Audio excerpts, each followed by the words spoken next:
we think that this one is equally, if not more important.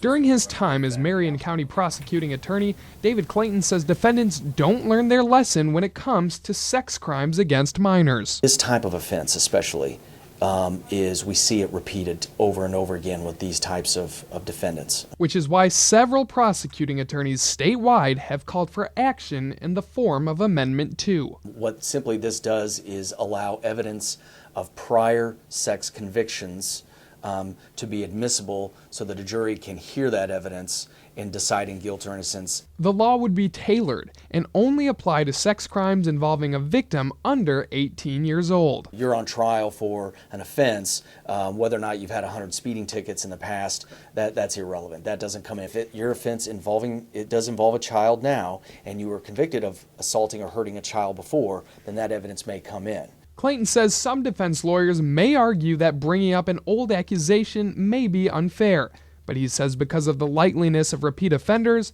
the good outweighs the bad. He also notes the law could save a victim from a traumatic experience, likely to come if a defendant takes the case to trial, causing the victim to testify. To confront their assaulter, their perpetrator. You can imagine how just traumatizing that is, not only just reliving the events of what they've undergone, but having to do that in a courtroom can be very intimidating. Clayton says the amendment is overdue. This is a law that is in place under the federal system and under many other states. So we're not pioneering this, we're simply catching up, and it's really about time. Jack Pluta, KHQA News, Hannibal.